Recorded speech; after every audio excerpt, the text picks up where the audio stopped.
Lowen Ashleigh had always dreamed of being a writer, but life had not yet aligned with her ambitions. Her books, though critically praised, had not earned her fame or financial stability.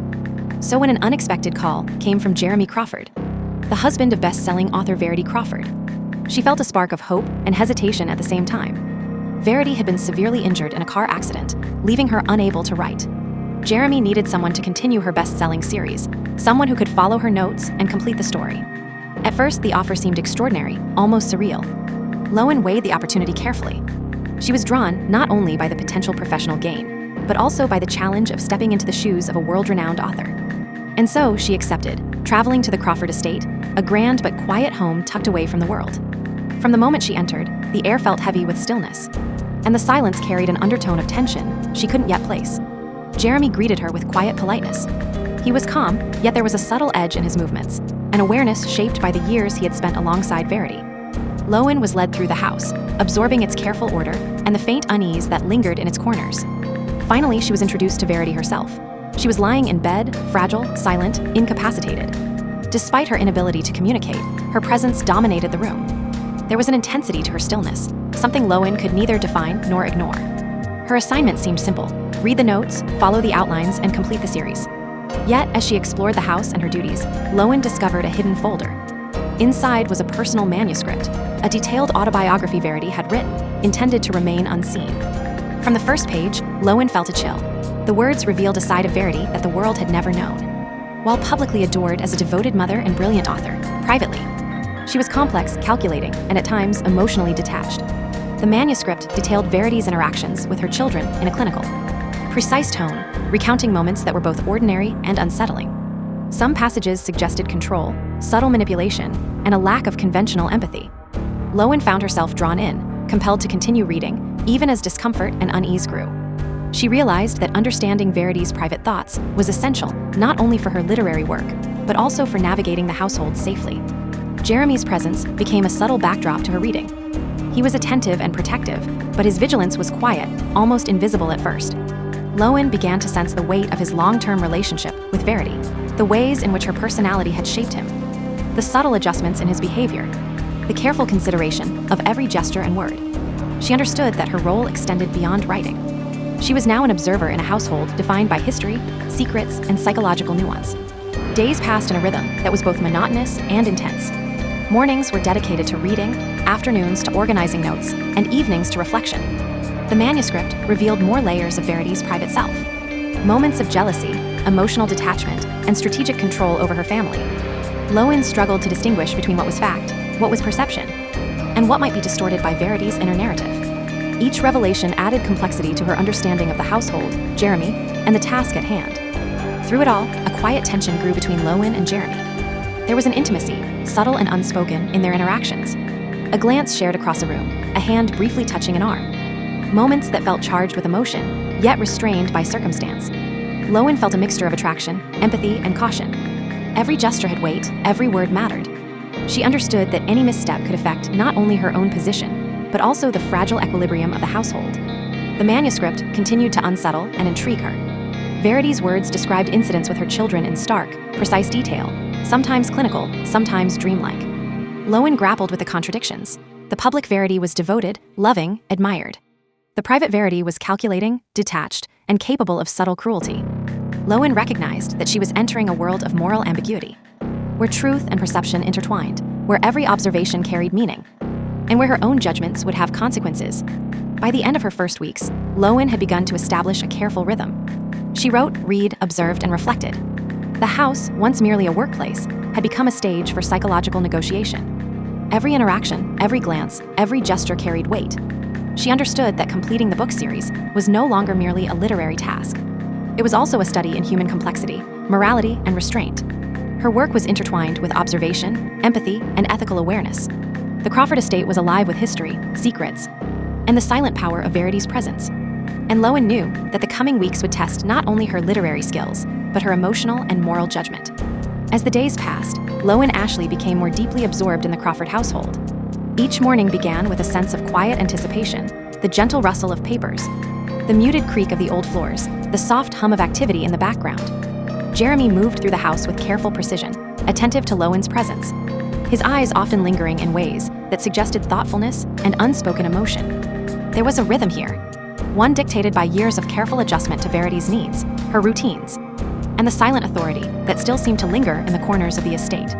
Lowen spent hours at her desk, poring over Verity's manuscript.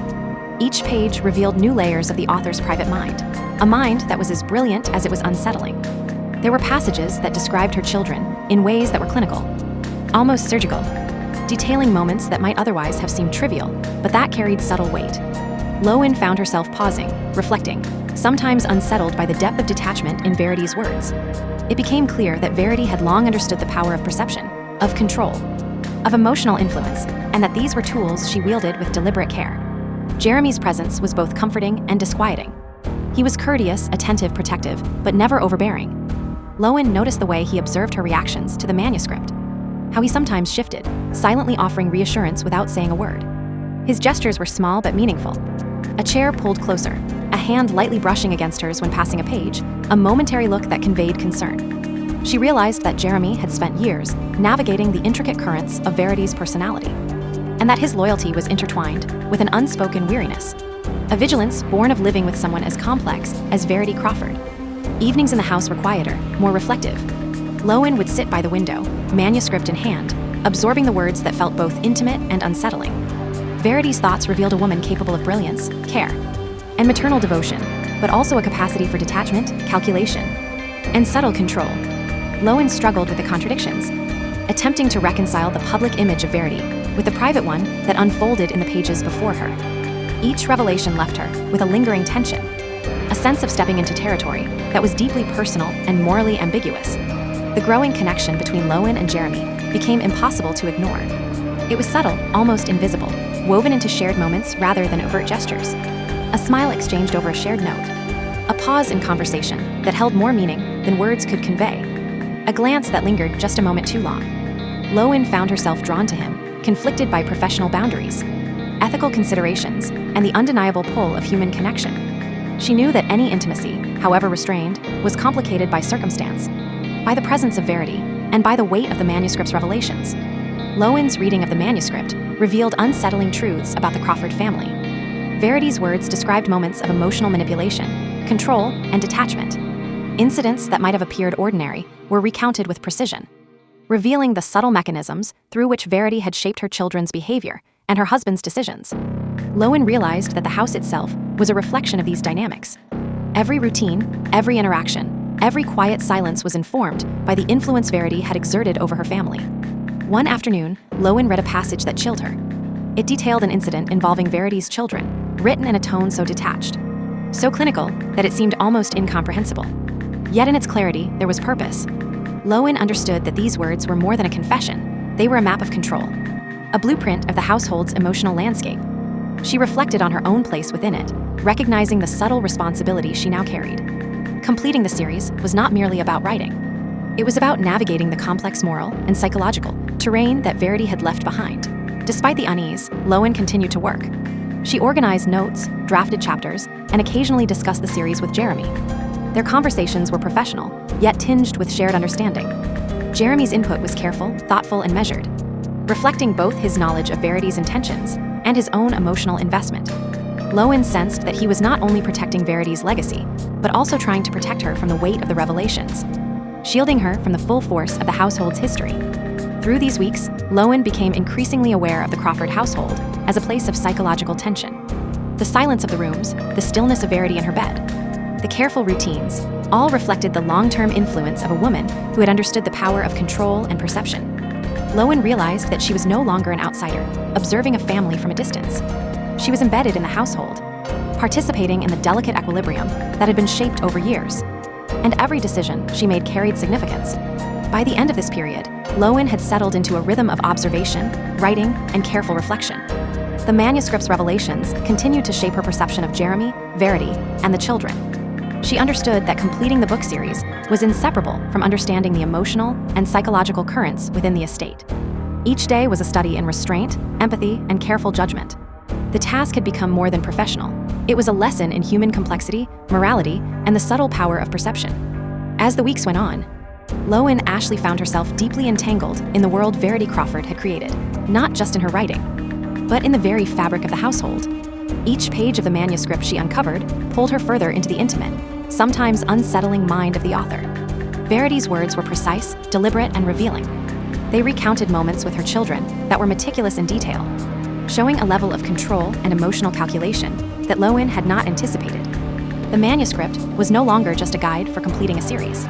It had become a map of a family shaped by subtle influence, secrecy, and unspoken tension. Jeremy Crawford's presence in the house remained constant, a quiet anchor in the uneasy atmosphere. He moved with care, observing both the household and Lowen's reactions, his gestures measured and thoughtful. There were times when he spoke softly, offering reassurance, and other moments when silence carried more meaning than words ever could. Lowen began to see the weight he bore, the balance between loyalty to his incapacitated wife, the need to maintain stability for the children, and his own understanding of the unsettling truths she was uncovering. The bond between Lowen and Jeremy grew quietly, almost imperceptibly. Shared moments in the dim light of the house, exchanging notes about the series, pauses in conversation that lingered, smiles that carried more than casual friendliness, created a subtle intimacy. It was a connection shaped by circumstance, tempered by the awareness of boundaries, and yet undeniable. Lowen felt a pull toward him, a mixture of empathy, understanding, and human desire, even as she remained acutely aware of the ethical and emotional implications of their growing closeness. The manuscript revealed more than just Verity's professional process. It painted an intricate portrait of her private life, her thoughts, her feelings, and her calculated approach to family. Passages described incidents involving her children with a stark, almost clinical clarity. Actions that might have seemed trivial to an outsider were revealed as carefully orchestrated moments, each intended to shape behavior and maintain control. Lowen realized that every room, every routine, every subtle gesture in the house had been influenced by Verity's personality. The estate itself seemed alive with her presence, her control extending beyond words into the very atmosphere of the home. One evening, Lowen came across a passage that left her breathless. Verity wrote about a decision regarding her children, describing it in precise detail, with no apparent remorse or emotional reflection. The detachment in the words was chilling. Lowen understood, in that moment, the depth of influence Verity had wielded, and how carefully Jeremy had navigated her household to protect both himself and the children. The manuscript was no longer simply a guide for literary continuation. It was a study in human psychology, manipulation, and the moral ambiguities that often accompany power within a family. Jeremy's behavior reflected the long-term effects of living with someone as complex as Verity. He was gentle yet vigilant, careful yet emotionally attuned. Lowen began to see the subtle ways he had adapted his life around her influence, the strategies he employed to maintain balance, and the silent sacrifices he had made over the years. Observing him, she understood that her own actions mattered. Each interaction could influence the delicate equilibrium of the household, and every decision she made about the manuscript could carry unintended consequences. Despite the unease that the manuscript instilled, Lowen continued her work. She organized the notes, drafted chapters, and often paused to reflect on the ethical dimensions of her task. The process was intense, demanding not only literary skill, but emotional discernment. Each sentence she wrote required consideration of Verity's intent, the family's well-being, and the moral weight of the narrative. Lowen realized that the line between author and observer had blurred. She was both completing the series and navigating a complex psychological landscape. The tension in the house, subtle yet pervasive, became almost tangible. The quiet rooms, the stillness of Verity's figure in her bed, the careful rhythms of daily life, all reflected the enduring influence of a woman who had mastered control and perception. Lowen felt the weight of her presence in this space, the responsibility of completing the series, while respecting both Verity's legacy and the moral complexities she had revealed. Every gesture, every glance, every choice carried meaning, and Lowen knew that she had to tread carefully. Her relationship with Jeremy evolved alongside her work. There were moments of shared understanding, quiet companionship, and restrained intimacy. They spoke carefully, listened attentively, and shared glances that conveyed more than words could. The connection, though subtle and constrained, provided solace amid the psychological intensity of the household. Lowen recognized that this bond, fragile and complex, was shaped by circumstance, by shared awareness of Verity's influence, and by the ethical and emotional challenges of the manuscript. As the manuscript's revelations deepened, Lowen realized the full scope of Verity's impact. The writing revealed not only brilliance and creativity, but also detachment, calculation, and subtle manipulation. Lowen understood that completing the series required more than technical skill. It demanded careful judgment, empathy, and moral awareness. The Crawford estate had become a microcosm of human complexity, a place where past actions, hidden truths, and unspoken tensions intersected in ways that would affect her work, her decisions. and her understanding of human nature. By the end of this period, Lowen had developed a rhythm and a cautious mastery of the household dynamics.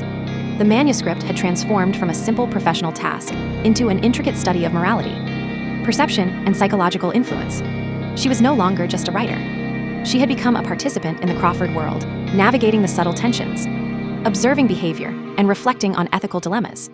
Every moment in the house mattered, every interaction carried weight, and the story she was completing was inseparable from the human lives intertwined with it. As time went on, Lowen Ashleigh felt the weight of the Crawford household pressing on her. The more she read Verity's hidden manuscript, the more she realized that her task was no longer simply about completing a book series. It was about navigating a landscape of human complexity, where every gesture, glance, and word carried meaning. Verity's writing revealed a mind both brilliant and unsettling, a woman capable of love and creativity, yet also of detachment, calculation, and emotional control. Jeremy Crawford became an increasingly central figure in her days. His presence was a careful balance of protectiveness and quiet restraint. He watched her with attentive eyes, not to intrude, but to ensure that she was safe, comfortable, and able to perform her work without being overwhelmed by the weight of the manuscript. Lowen noticed the subtle ways he moved through the house, the small adjustments he made to maintain order, and the way he managed his own emotions with restraint. It was clear that life with Verity had demanded constant vigilance, patience, and subtle negotiation. The bond between Lowen and Jeremy continued to develop, quietly and cautiously. Shared moments, discussing a chapter, exchanging a look that lingered too long, or simply passing through a room, carried unspoken meaning. Lowen felt drawn to him, yet every feeling was tempered by the reality of their situation. Verity's incapacitation and the revelations within the manuscript created boundaries that could not be ignored. Still, in those small, fleeting moments, they found understanding and solace. A fragile human connection amid the household's tension. The manuscript itself was both a guide and a revelation. It exposed Verity's private thoughts with astonishing clarity, detailing incidents involving her children and husband that were both intimate and unsettling. Moments that might have appeared ordinary to an outsider were revealed as deliberate, precise, and sometimes manipulative. Lowen understood that the house she was inhabiting had been shaped by these dynamics. Each routine, each interaction, each quiet silence was infused with the legacy of Verity's control. Completing the series required more than literary skill. It required understanding the emotional architecture of the Crawford family. Late one evening, Lowen confronted Jeremy about certain passages in the manuscript. She described the moments that troubled her most, passages that hinted at emotional manipulation or subtle cruelty. Jeremy listened, his face a mixture of sorrow, contemplation, and quiet resolve. He spoke sparingly, carefully choosing words that acknowledged the truth while shielding Lowen from unnecessary distress. Their conversation deepened her understanding of the household and illuminated the weight Jeremy had carried for years. It also reinforced the complexity of her own task. She was not just writing a story. She was engaging with real human lives, moral dilemmas, and long-standing emotional patterns. The house itself seemed to respond to the tension. Rooms were quiet, filled with the unspoken weight of history. The stillness of Verity in her bed reminded Lowen of the silent authority that pervaded every corner. Even in her incapacitation, Verity's presence shaped the household, guiding behaviors and interactions in subtle, powerful ways. Lowen became increasingly aware of her own place in this environment. She had to balance her writing with observation, ethical consideration, and emotional awareness. Every action she took carried consequences. Lowen's work on the series became a blend of creativity and careful moral navigation. She sought to preserve Verity's voice while respecting the complex realities of her family's life. Every sentence she wrote required reflection. Was it faithful to Verity's style? Was it ethical? Would it misrepresent the truth or exploit sensitive realities? Lowen realized that authorship, in this context, was inseparable from responsibility. The manuscript was no longer just words on paper. It was a living, breathing map of human complexity, and she was part of its unfolding. The connection with Jeremy remained subtle but meaningful. They shared quiet moments, often in silence, where understanding passed between them without words. A shared glance, a hand briefly resting near another. A soft voice discussing narrative details, all of it deepened the sense of trust and human connection. Lowen recognized that this bond, fragile and constrained by circumstance, offered comfort amid the tension. It reminded her that even in a household defined by control, secrets, and moral ambiguity, human connection could endure. As the manuscript revealed more of Verity's private life, Lowen grappled with the contradictions it presented. Verity's brilliance and creativity were undeniable, yet so was her capacity for emotional detachment. The duality of her nature became a central theme in Lowen's understanding of the family and in her writing. Completing the series meant balancing respect for Verity's talent with an acknowledgement of the darker truths she had recorded. It was a task that demanded precision, empathy, and careful judgment. By the end of this period, Lowen had developed a profound awareness of the Crawford household's psychological landscape. She had learned to navigate its tensions, to observe without judgment, and to make decisions that balanced literary fidelity with ethical responsibility. The house, the family, and the manuscript had transformed from professional challenges into a profound lesson in human complexity. Lowen understood that her work was not just a completion of a story, it was a careful, ethical engagement with real human lives, shaped by history, influence, and the subtle currents of emotion that ran through the Crawford estate. Lowen Ashleigh knew that the final weeks at the Crawford estate would be the most delicate. The manuscript was complete, her work on the series largely finished, but the emotional and ethical landscape of the household still demanded careful navigation. Every interaction, every glance, every word spoken or left unspoken carried weight. The quiet presence of Verity Crawford, though she could no longer move or speak freely, continued to dominate the atmosphere, a subtle reminder of her influence over the family she had shaped. Jeremy Crawford remained both anchor and enigma. Lowen observed him with increasing clarity. A man shaped by devotion, loyalty, and years of careful negotiation, with Verity's powerful personality. He was protective, not just of the children and the household, but also of Lowen herself. His gestures were measured, his words deliberate, a quiet form of guidance and reassurance. In his eyes, she could see the exhaustion that came from years of vigilance, tempered by unwavering dedication. The bond between them, subtle and restrained, had grown into something fragile yet undeniable, an intimacy born from shared understanding and silent complicity. The manuscript, now fully studied, revealed the depth of Verity's contradictions. She was capable of brilliance, of creativity that captured hearts, yet she had also displayed detachment, control, and subtle manipulation within her family. Lowen reflected on the dissonance between public perception and private reality, the revered author versus the calculating woman whose words had reshaped her household. It became clear that completing the series required not just literary fidelity, but ethical sensitivity and a careful awareness of how each narrative choice could impact the family. Lowen devoted herself to the final chapters, weaving the story in Verity's voice while balancing the moral truths she had uncovered. Each sentence became an act of careful negotiation, a blend of artistry and responsibility. She strove to maintain the elegance of Verity's prose, the tension of the narrative, and the subtle psychological undercurrents that had defined the manuscript. Writing became a meditative process, a deliberate engagement with human complexity, moral ambiguity, and the fragile dynamics that governed the Crawford household. The days grew quieter as Lowen prepared to leave. There were moments of unspoken understanding with Jeremy, a shared glance across a room, a hand resting near another in silent reassurance.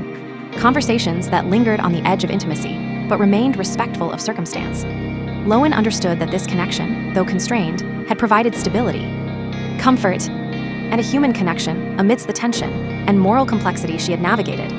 It was a bond formed in silence, observation, and mutual understanding, carrying meaning that words could not fully capture. The final passages of the manuscript reflected Verity's enduring complexity. They showed her brilliance and creativity, alongside her detachment and subtle manipulations. Lowen recognized that the story, much like the family it depicted, could not be simplified into neat conclusions. Human behavior was layered, often contradictory, and influenced by history, perception, and hidden truths. The narrative she had completed was faithful to Verity's voice while remaining ethically aware, a careful balance that honored both the author's vision and the reality of the lives intertwined with it. Lowen's departure from the Crawford estate was both a relief and a poignant moment. She had entered the household as an outsider, tasked with completing a series, and she was leaving with a profound understanding of its dynamics, its unspoken rules, and the subtle power Verity had wielded. Jeremy remained within the house, continuing his careful navigation of family life, bound by loyalty and the emotional legacy of his wife's personality. Lowen carried with her not just a completed manuscript, but insights into morality, perception, and the delicate balance of human relationships. The story concluded not with dramatic confrontation, but with quiet reflection. Lowen's time in the Crawford household had been transformative. She had confronted unsettling truths, observed complex dynamics, and navigated ethical challenges with care and empathy. The manuscript, the series she had completed, and the nuanced understanding she had gained created a legacy that extended beyond words on a page. It was a testament to human complexity, the influence of perception, and the subtle power of presence, even when silent. As she stepped away from the estate, Lowen reflected on the lessons she had learned. The balance of loyalty and truth, the interplay of control and care, and the enduring power of subtle human connections. Verity Crawford's influence remained palpable, shaping lives and leaving an imprint that was neither simple nor entirely visible. Lowen's journey had been more than literary. It had been a profound exploration of human nature, moral responsibility, and the delicate intricacies of a family shaped by a mind, both brilliant and enigmatic. The Crawford estate remained quiet, filled with history, secrets, and the echo of influence.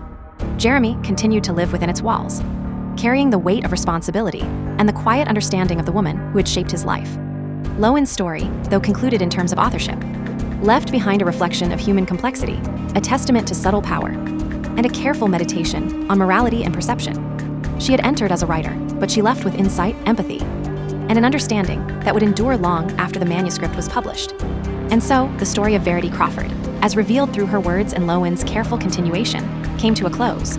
It was a story of brilliance and detachment, of love and control, of perception and reality.